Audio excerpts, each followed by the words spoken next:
Boa noite.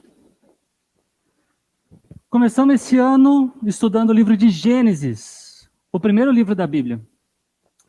E nós destacamos os principais personagens desse livro no mês de janeiro. E em fevereiro nós começamos essa série expositiva que destaca a vida de José, que vai do capítulo 37 até o capítulo 50 desse livro de Gênesis. Mas a verdade, como já vimos, é que o autor de Gênesis não diz que esse trecho é sobre José, mas sim sobre Jacó e a sua geração. Claro, José está contemplado nessa frase, mas a essência desse último trecho é sobre a família do homem que teve seu nome mudado para Israel e cuja nação, naquele tempo ainda uma grande família, um clã, leva o seu nome. E uma das dificuldades que existem quando pregamos mensagens expositivas sequenciais é manter todo mundo ligado com o que a gente já estudou. Quando você falta ou quando recebemos uma visita, fica mais difícil acompanhar e até mesmo apreciar toda essa narrativa que, como já sabemos, culmina em nos conduzir à pessoa mais importante que já pisou nesse planeta, Jesus Cristo. Não foi por menos que num dos debates que Jesus teve com judeus, ele disse: vocês estudam cuidadosamente as Escrituras porque pensam que nelas você tem a vida eterna. E são as Escrituras que testemunham a meu respeito. E Escrituras aqui, como em qualquer outro lugar do Novo Testamento, é uma referência literal ao Antigo Testamento.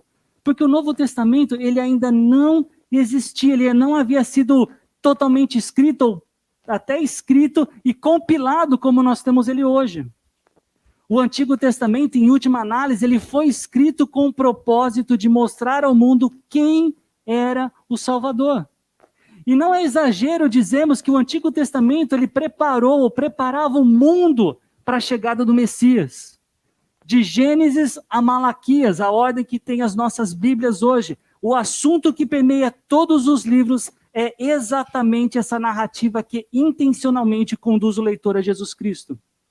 Ele mesmo disse: as Escrituras testemunham a meu respeito. E para que ninguém perca de vista o que nós já estudamos e poder apreciar ainda mais o presente, eu quero fazer um breve resumo desde o começo de Gênesis. Então apertem seus cintos de segurança e vamos pedir ao condutor de toda a história para nos abençoar e levar os ouvidos dos nossos corações para perto dele. Senhor, muito obrigado por estarmos juntos aqui hoje. Obrigado porque, apesar da pandemia, nós temos algumas condições e algum conhecimento para que tenhamos um ambiente suficientemente seguro para estarmos juntos aprendendo da Tua palavra e adorando o Teu nome. Senhor, nos ajude aqui. Precisamos de Ti para que os nossos corações estejam preparados para ouvir a Tua mensagem, aceitá-la e então experimentá-la. Eu oro assim em nome de Jesus. Amém.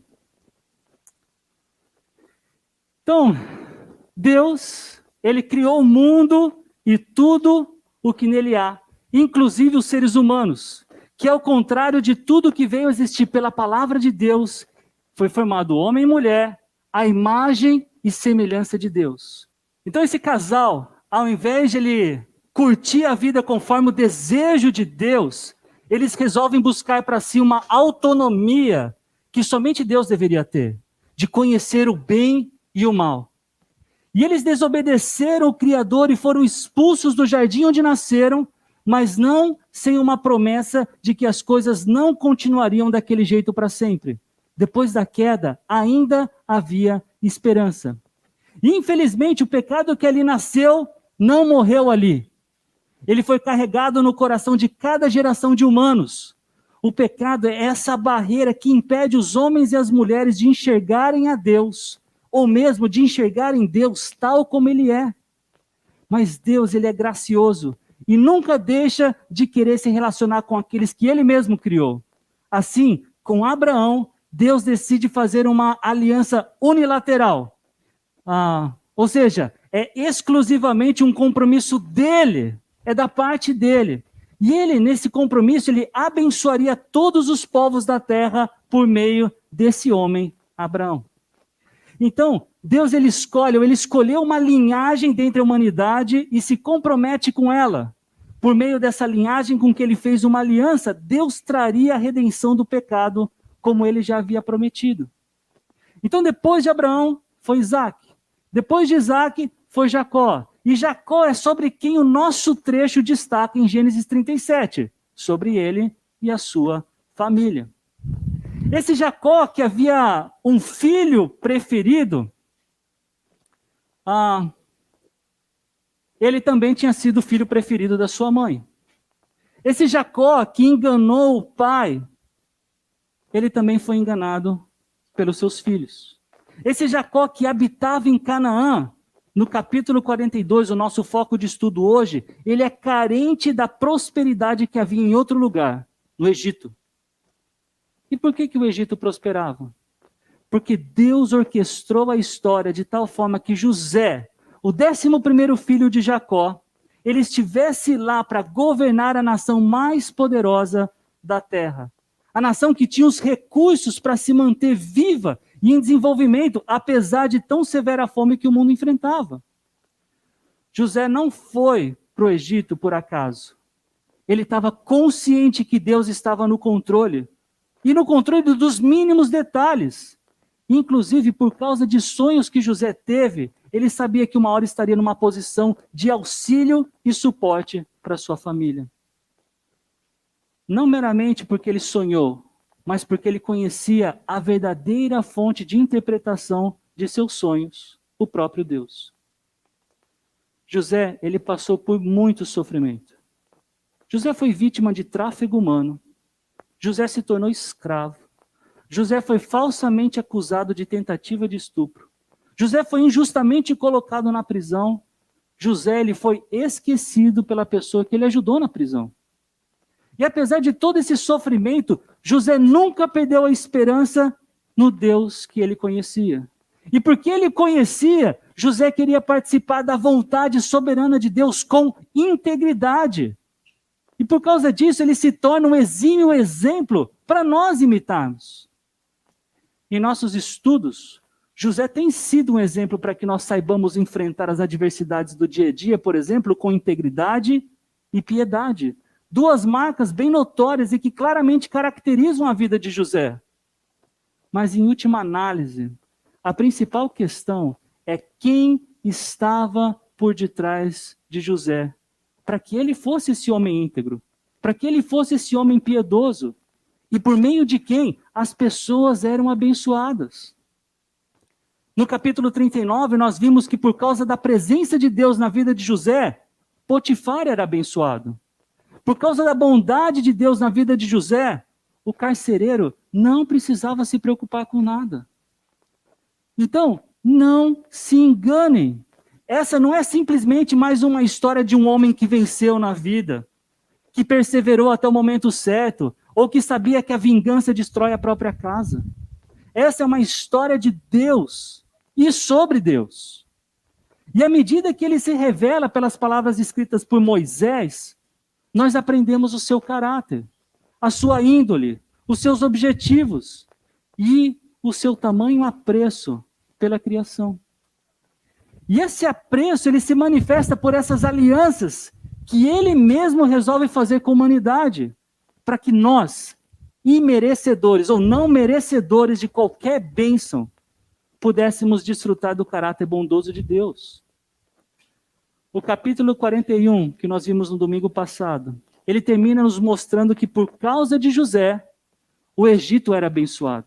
E era abençoado ao ponto de poder oferecer esperança para que os povos vizinhos, o mundo conhecido, pudesse sobreviver a essa severa fome de 7 anos.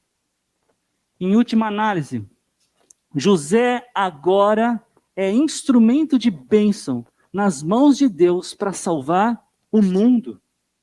E não percam isso de vista, meus irmãos, que semelhantemente nós podemos ser instrumentos de bênçãos para salvar o mundo.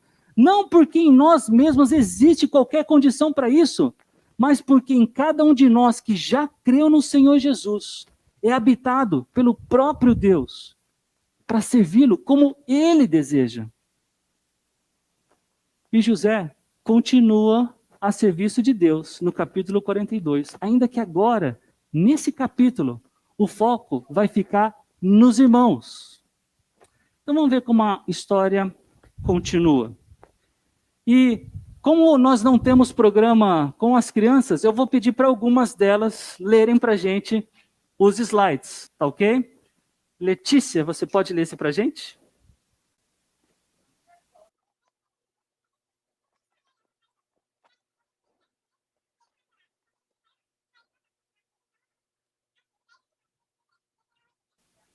Obrigado. Então percebam que Jacó ele apresenta a fome que afligia toda a região como algo bastante severo. Não tinha o que os filhos pudessem fazer para aliviar aquele tempo de escassez. E a solução era buscar comida no Egito, antes que eles morressem de fome. Então, dos 11 irmãos, 10 foram para o Egito comprar trigo. E o mais novo, Benjamim, não foi. E por que ele não foi? Porque José temia que algum mal lhe acontecesse. Perceba que, mais uma vez, aquela velha história do favoritismo parece voltar à tona. Assim como José, Benjamim também era filho da mulher que Jacó amava, Raquel. E é muito interessante a palavra que o narrador usa aqui, traduzida na nossa versão daqui do slide como mal. Ela é uma palavra rara. E fora da história de José, ela só aparece mais 2 vezes em Êxodo 21, versículos 22 e 23. E essa passagem que apresenta, nessa passagem, apresenta a punição para quem acidentalmente fizesse algum mal a uma mulher que estivesse grávida. E isso nos leva a pensar que a ideia aqui é Jacó protegendo Benjamim, como se fosse necessária toda a proteção que os bebês, ainda no útero de suas mães, requerem. Então os 10 filhos, eles partem para Canaã, ou de Canaã para o Egito, onde outras famílias também iam buscar comida. E lá eles encontram uma pessoa que vendia trigo a todos os povos da região, que era o próprio primeiro-ministro, ninguém menos que José, o irmão que aproximadamente há 20 anos havia sido vendido como escravo, e que naquela época, dos 20 anos atrás, ele era o favorito do seu pai. E agora esses irmãos, ao estarem diante do primeiro-ministro do Egito, os irmãos que não reconheceram ser aquele homem José, eles se curvam diante dele, com o rosto em terra. E isso nos leva a pensar nos sonhos que José teve lá no começo da nossa história. Vocês se lembram? Quando ele compartilhou com seus irmãos, depois o segundo sonho, quando ele compartilhou também com seu pai. Vocês se lembram? No primeiro sonho, não é somente que os irmãos se curvariam diante de José. Isso é a forma como os irmãos interpretaram. A principal questão era a dependência dos irmãos de José para a obtenção de comida. E o segundo sonho indicava o quando isso aconteceria. E o momento havia chegado. Ou seja, os sonhos de José estavam se concretizando. Pela mão soberana e providencial de Deus, quando os irmãos chegaram no Egito, era justamente com José que eles tinham que negociar a compra do trigo. Pedro, você lê pra gente, cara?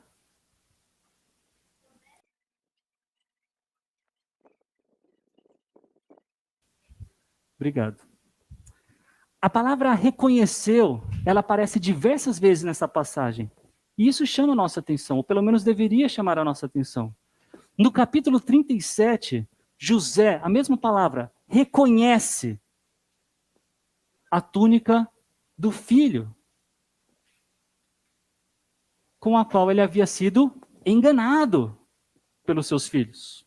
No capítulo 38, Judá reconhece a mesma palavra de quem era o selo, o cordão e o cajado que havia sido enviado para ele. E ele havia sido enganado, ludibriado por Tamar. Agora, no capítulo 42, José reconhece os seus irmãos e ele decide, num certo sentido, enganá-los. Por isso ele agiu como se não os conhecesse, inclusive falando asperamente com eles. E isso porque José estava começando um teste, colocando a intenção e o caráter deles à prova, como nós veremos adiante. E José ele não faz isso por causa do sofrimento que os irmãos dele lhe causaram. Ele faz isso com base nos sonhos que ele teve. Heitor, você quer ler para a gente?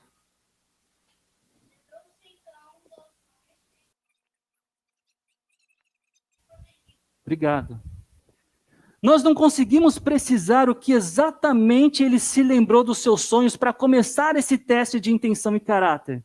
Mas à medida que a narrativa se desenrola, fica cada vez mais claro que a intenção de José não era vingança, mas descobrir se seus irmãos eram confiáveis e se havia alguma mudança positiva de quando ele ainda vivia em Canaã. E a estratégia de José foi insistentemente acusá-los de espionagem. Olha só, no versículo 9, vocês são espiões. Depois no versículo 12, vocês vieram ver onde a nossa terra está desprotegida. Depois no versículo 14, é como lhes falei, vocês são espiões. E em defesa das acusações que eram parte do teste que José fazia com seus irmãos, eles disseram que estavam no Egito para comprar comida e que eram todos filhos do mesmo pai. E atenção agora, sendo eles homens honestos e não espiões. Será que eles eram honestos? Interessantemente, em defesa da segunda vez que José faz essa acusação, eles honestamente, eles dizem que eles eram 12 irmãos, todos eram filhos do mesmo pai, eles dizem isso mais uma vez. Falam que ele era da terra de Canaã, fala que o caçula está com o pai. Agora, mais num ponto, eles não são honestos. Porque eles dizem que o outro irmão já morreu. E eles não sabiam se sim ou se não. É óbvio que ele não tinha morrido. Estavam diante dele, apesar deles não saberem que ele era José. Então, depois da terceira vez que José, o primeiro-ministro do Egito, os acusa de espionagem, não há resposta por parte dos irmãos. O que acontece é que José ele dá sequência a esse teste, a essa prova que ele já havia começado, mas agora ele anuncia esse teste. Laura, você lê para a gente, por favor? Obrigado. José, ele ainda não tinha evidências de uma mudança positiva no caráter dos irmãos. Pelo contrário, ele ouviu dos próprios irmãos uma mentira, porque José não estava morto. Ele havia sido vendido como escravo. E José aqui coloca eles à prova para buscar determinar o valor dessas palavras que eles diziam. E não é impossível também que José ele estivesse preocupado com o bem-estar do seu irmão mais novo. Como Benjamim era também filho da mesma mãe, de Raquel, e José possivelmente conhecedor do porquê o seu pai o tinha como favorito, ele imaginava que agora, ausente da família lá em Canaã, Benjamim poderia ter se tornado esse novo favorito. E ele então está sofrendo como ele mesmo sofria com os irmãos, com os enciumados irmãos. Bem, a prova era o seguinte: onde vocês devem buscá-lo? Os outros ficarão presos aqui. Então veremos se sua história é verdadeira ou não. Pela vida do faraó, se não tiverem um irmão mais novo, saberei com certeza que são espiões. Então José os colocou na prisão por 3 dias. A ideia então era que um deles buscasse o irmão mais novo, como eles haviam dito que existia, enquanto os outros aguardavam presos. É interessante aqui que no hebraico existe um jogo de palavras nesse ato de colocarem eles na prisão, e esse comecinho ali, então José. Esse colocarem é Vayesof, enquanto o outro é Viosef. Existe um jogo de palavras que nos remete a pensar na própria prisão de José. E quando o tempo de 3 dias na prisão terminou, José ele apresenta um novo plano, um segundo plano. E isso também é interessante porque forma um paralelo com os irmãos de José, que também tiveram 2 planos quando foram capturar José, lá em Canaã ainda. E esse tipo de paralelo ele está acontecendo o tempo todo nesse capítulo. Muito mais do que eu estou falando para vocês aqui. De fato, constantemente está havendo um paralelo entre as coisas que estão acontecendo no capítulo 42 e que já aconteceu nessa história. E o plano de José agora não era que um fosse para casa enquanto os outros ficavam presos no Egito. O plano era que um ficasse preso e os outros fossem. Afinal de contas, José ele deve ter pensado, um homem não seria capaz de levar comida para todos os outros que estão lá em Canaã. As esposas, os filhos. E não é por menos que ele justifica essa mudança dizendo que ele era um homem temente a Deus. E essa expressão no Pentateuco, nos 5 primeiros livros da Bíblia, que foram escritos pelo mesmo autor, é uma expressão que refletia boa conduta, ou uma conduta moral boa de alguém, e mais especificamente alguém temente a Deus, que não oprimia a pessoa mais fraca. Eu acredito que além disso, José aqui talvez ele quisesse despertar a consciência dos seus irmãos que não sabiam que ele era José.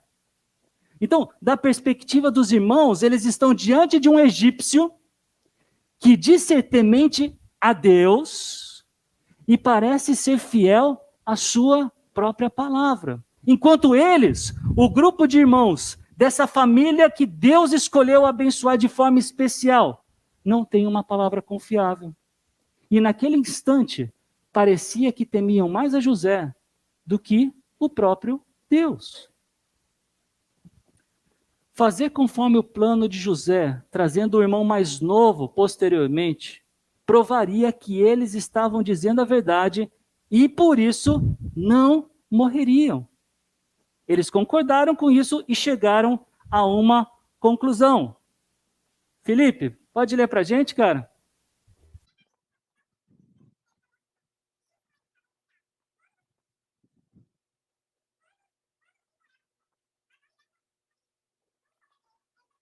Muito obrigado. A conclusão era que o sofrimento que eles estavam passando era por causa do sofrimento que o irmão deles, José, havia passado há 20 anos nas mãos deles. José, ele implorou pela sua vida, mas eles não deram ouvido. Pelo contrário, deram sequência a esse plano diabólico de vendê-lo.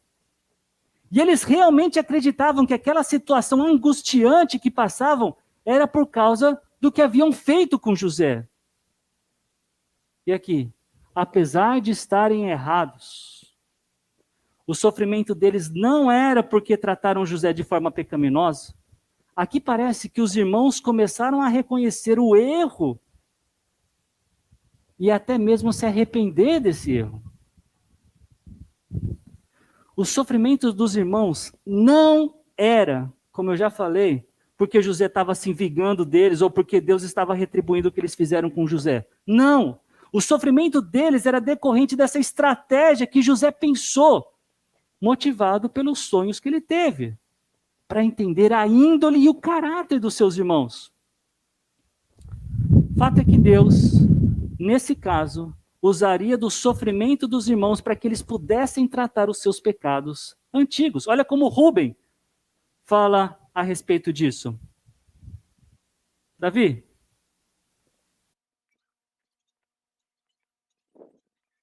Obrigado. José, que apesar de agir como se não os conhecesse, e até por isso usava um intérprete para falar com eles, entendia tudo o que eles estavam dizendo. E por causa do que ouviu, teve que se retirar para chorar. Agora, não entendam errado aqui. José, ele não se retirou para chorar porque aquela conversa trouxe à tona todo o sofrimento que ele havia passado. Não foi isso. Todos os dias, José, ele expressava gratidão quando ele chamava um de seus filhos, Manassés, que inclusive recebeu esse nome porque Deus havia feito com que ele se esquecesse de todo o sofrimento que recebeu. Inclusive, o que ele passou lá na casa do seu pai. Essas lágrimas de José, esse choro de José, era de alegria. Porque José percebia que seus irmãos começaram a reconhecer, ou até mesmo se arrepender, do que eles fizeram contra José. Irmãos, testemunhar o arrependimento de alguém deve encher o nosso coração de alegria. Porque isso é sinal de Deus trabalhando na vida daquela pessoa. Nós sabemos, por causa do Novo Testamento, que é Deus quem convence o pecador do seu pecado. Isso está lá em João capítulo 16. Nós sabemos que o arrependimento também é obra de Deus. Isso está lá em Atos capítulo 11, mais especificamente no versículo 21. E quando esse arrependimento é para que as pessoas deixem de acreditar no que acreditavam, para acreditar no Evangelho, na obra de Jesus e na sua pessoa, há alegria na presença dos anjos de Deus. Lucas capítulo 15. Não tratem o arrependimento de alguém com descaso. O arrependimento deve ser celebrado. Quando o filho pródigo volta para a casa do seu pai, o pai faz uma festa. Lucas 15 de novo. Aqui, José ele não tem com quem festejar. Pelo menos ainda não. Então, depois de José ter se retirado para chorar, ele volta a estar com seus irmãos e ele dá sequência ao seu plano. Afinal de contas, ele ainda não sabe o quanto os seus irmãos são confiáveis. E ele escolhe Simeão e ordena que ele seja acorrentado. E ele faz isso diante dos seus outros irmãos, lembrando, eles ainda não sabem a identidade de José, desse primeiro-ministro, desse vendedor de trigo. Malu, você pode ler para a gente esse, por favor?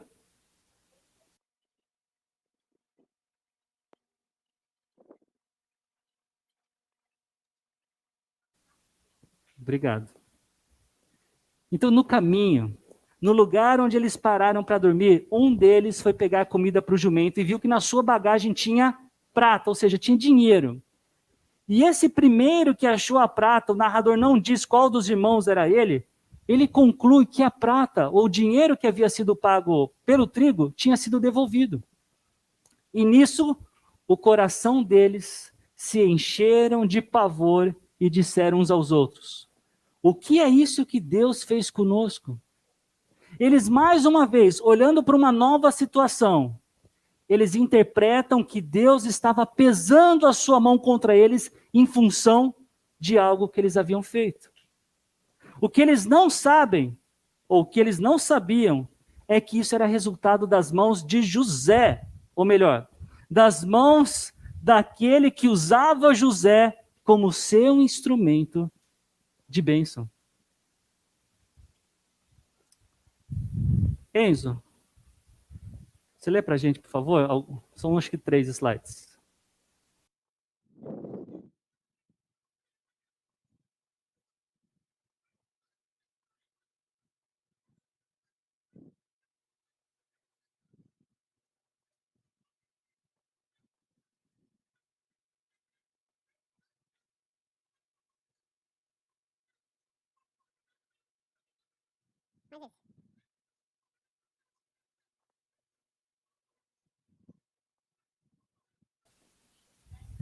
Ok. Percebam uma coisa aqui. José, o primeiro-ministro do Egito, ele não fez nenhuma promessa que o irmão que ficou preso seria liberto e nem que haveria livre negociação no Egito. Eles inventaram isso. Depois disso, cada um abriu a sua bagagem e viu que a prata usada para pegar a sua comida havia sido devolvida, para pagar pela comida. E isso fez com que os irmãos e o pai, Jacó, ficassem com medo, a ponto de dizer: vocês estão tirando meus filhos de mim. José se foi. Simeão não está aqui. E agora querem levar Benjamim também. Tudo está contra mim. Percebam que Jacó está acusando os próprios filhos pelo desaparecimento de José e de Simeão. Será que ele suspeitava de alguma coisa? Especulação aqui. Da primeira vez, quando José desapareceu, os filhos aparecem com o dinheiro. Ainda que o texto não fale isso, eles venderam, e fala por quanto, José aos ismaelitas que passavam e iam em direção ao Egito.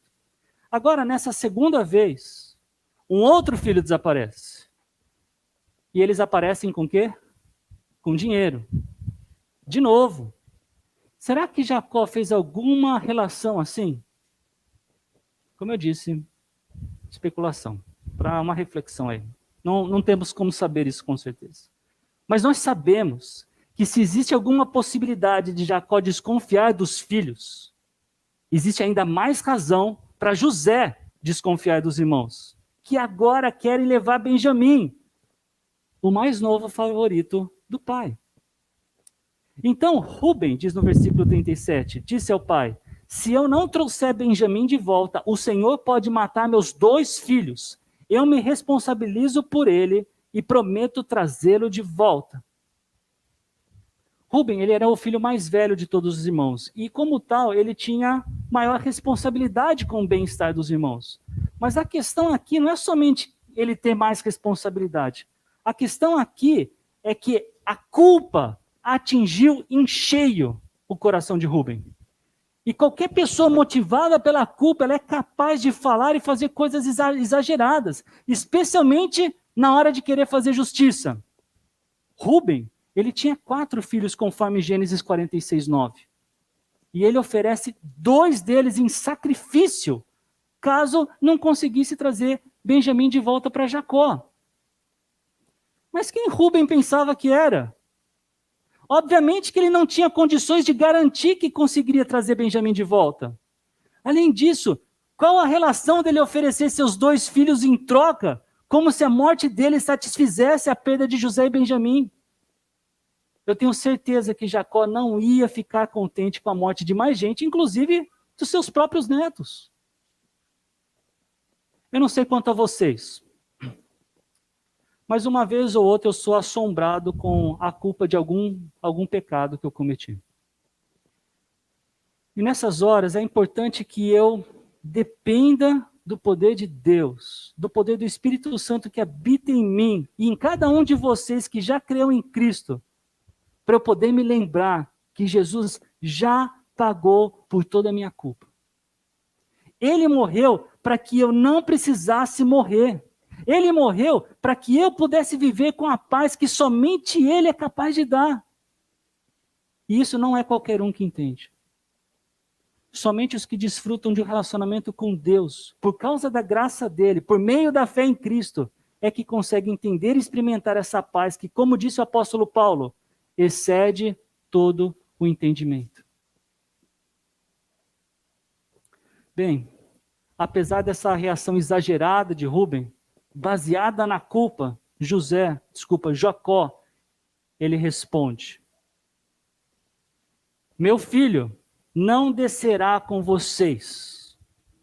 Seu irmão José morreu, e Benjamim é tudo o que me resta.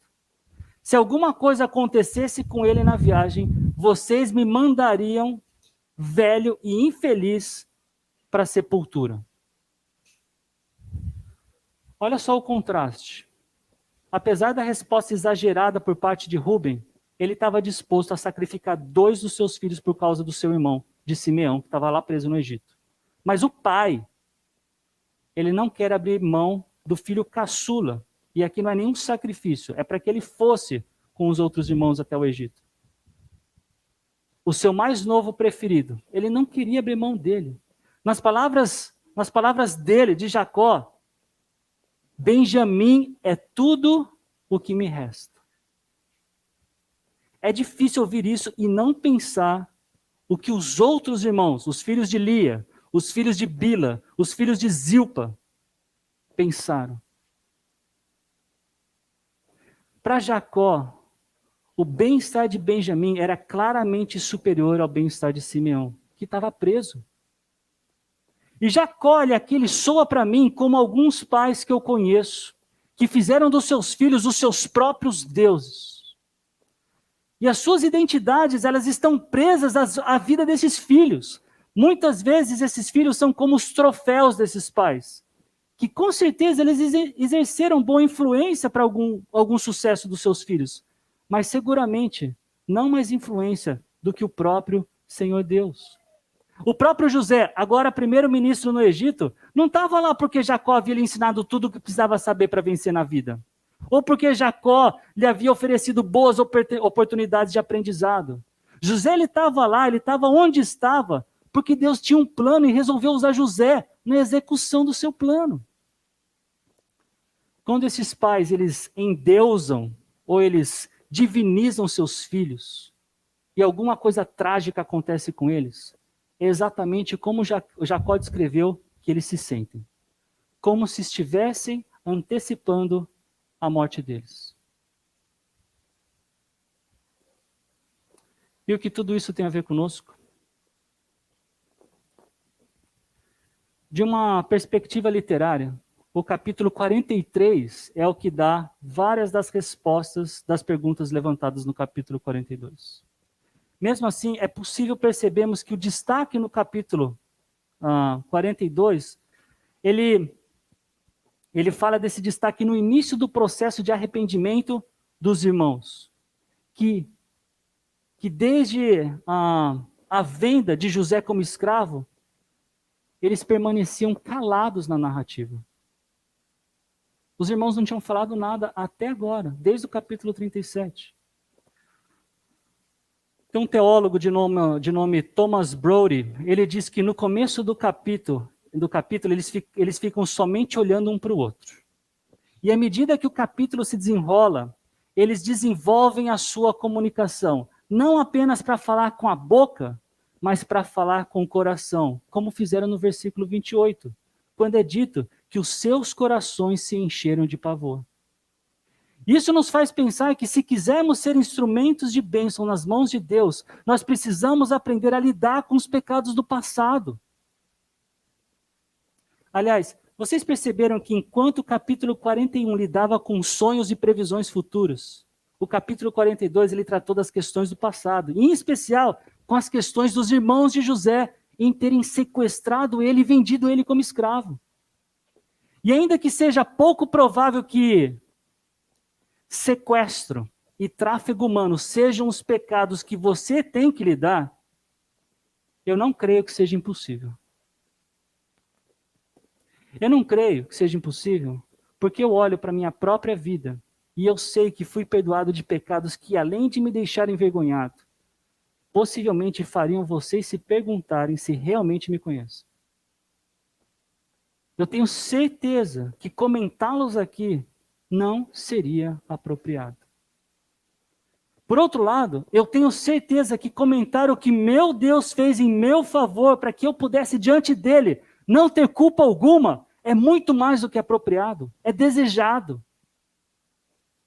Vocês saberem das minhas dificuldades pecaminosas não lhes ajudam para o crescimento de vocês. São as atitudes de Jesus que nos ajudam a crescer. Conhecê-las e esperar de Deus o que Ele prometeu é a força e a esperança que precisamos para andarmos em direção ao alvo de proclamarmos o reino de Deus. O objetivo de José, em última análise, não era fazer o Egito a nação mais próspera da terra. Era ser um instrumento que Deus queria para dar sequência ao plano de resgatar e redimir o mundo do pecado. Se você está em Cristo, não pense que a sua identidade está vinculada a qualquer de seus pecados. Pensar assim é cair nas artimanhas de Satanás. Entendam que em Cristo as suas atitudes não formam a sua identidade. A nossa identidade ela é formada, ela é dada pelo nosso Criador. Se você já creu em Jesus, você é uma nova criatura. Você é filho ou filha de Deus. Você é membro do corpo de Cristo. Você é povo de Deus. Você é cidadão celestial. Você é discípulo de Cristo. É Ele quem dá a identidade que você tem. Os pecados que você enfrenta, as tentações que você enfrenta, não lhes fazem um mero pecador. Você continua pecando, mas em Cristo você é um pecador redimido. Você é um pecador transformado. Um pecador em quem o Espírito Santo habita. Algumas vezes eu escuto que a pandemia pela qual passamos é disciplina de Deus. Eu não consigo avaliar isso com essa precisão. Eu consigo ver na Bíblia que Deus pode fazer justiça dessa forma, mas eu não consigo dizer que a pandemia do novo coronavírus, essa que nós enfrentamos hoje, é uma situação como essa, de disciplina de Deus. Que Deus está disciplinando o mundo. Pode ser, mas pode não ser. O que eu sei, e eu termino o nosso tempo de hoje com isso, é que assim como os irmãos de José tiveram suas consciências despertadas pela situação, pela necessidade de buscar comida no Egito e por aquilo que eles passaram diante do primeiro-ministro, que eles, aliás, não reconheceram ser o seu próprio irmão, nós temos a chance de olhar para essa situação, ou mesmo situações mais específicas do dia a dia, e nos lembrarmos de pecados que cometemos. Situações adversas não acontecem por acaso. E mesmo que muitas vezes nós não saibamos as razões específicas delas acontecerem, nós sabemos que elas acontecem debaixo do plano soberano de Deus, que nos ensina a olhar com discernimento, com sabedoria, com humildade, para sempre estarmos mais próximos dele. Para cada dia sermos mais santos como ele é santo. Algumas vezes, quando eu estou em aconselhamento, eu escuto a pessoa dizer que o motivo pela qual ela está sofrendo naquele momento é em razão de algum pecado que ela cometeu no passado. E por isso Deus está retribuindo a ofensa. Mais uma vez, eu acho pouquíssimo provável que a pessoa tenha condições de fazer essa avaliação, de realmente saber que aquilo é disciplina divina. Mas mesmo assim, muitas vezes, ou acho que todas as vezes, eu não corrijo a pessoa. Eu não falo isso que eu acabei de falar para vocês. Pelo menos não naquela hora. Pela mesma razão que eu não vejo os irmãos de José sendo corrigidos por acreditarem que estavam sofrendo por causa dos pecados que eles tinham cometido no passado. O texto não fala que era e nem fala que era por causa daquilo. Mas que aquilo foi um fator influenciador para eles começarem um processo de arrependimento. Isso foi. Antes de eu terminar a mensagem com uma oração, eu gostaria de dar 1 minuto para todos nós orarmos em silêncio, no nosso lugar, pedindo ao Senhor por perdão pelos nossos pecados, se é que você já não fez isso recentemente. Eu também vou fazer isso, ciente que Deus ajuda aqueles que são seu instrumento de bênção a lidar com os problemas e pecados não resolvidos do passado. 1 minuto. Pai, na tua palavra o Senhor nos ensina que arrependimento é uma mudança de ideia. E eu sei, Pai, que pedir perdão por questões como, de forma geral se diz, eu não bebo, eu não fumo. Pedir perdão por essas coisas, Pai, não necessariamente me trazem o conhecimento que eu preciso para ser salvo pelo Senhor. Pai, mas eu tenho certeza que se aqui todos nós somos salvos, um dia nós pensamos de uma determinada forma a respeito de Jesus.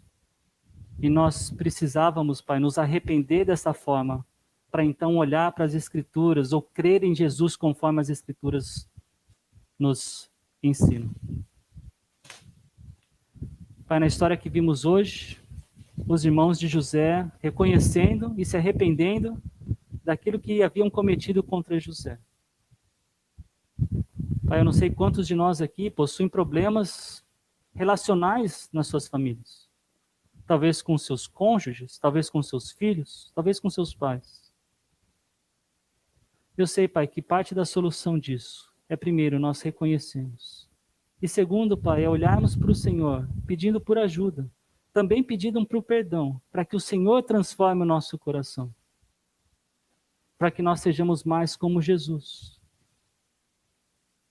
E com as nossas próprias forças, Pai, isso é impossível. Por isso, Pai, nós clamamos. Transforme os nossos corações. Faça das nossas vidas, Pai, instrumentos de bênção nas Tuas mãos. Para que tanto essa comunidade cristã, quanto essa cidade, o nosso estado, o nosso país e o mundo, Pai, possam ser privilegiados, Pai, pela Tua ação em nossas vidas. Que tudo isso, Pai, seja para a honra e glória do Teu nome. Ajude-nos, Senhor, a nessa semana olhar para o Senhor e perceber, Pai, aquilo que nós temos cometido e desagrada o Teu nome, desagrada, Pai, o Teu reino, desagrada a filosofia pela qual deveríamos viver, Pai. Filosofia essa que não é alguma coisa, é uma pessoa. É o nosso Salvador Jesus Cristo. É uma pessoa que nós desejamos amar, que nós desejamos servir. Nos ajude, Senhor. Eu te peço assim, em nome de Jesus. Amém.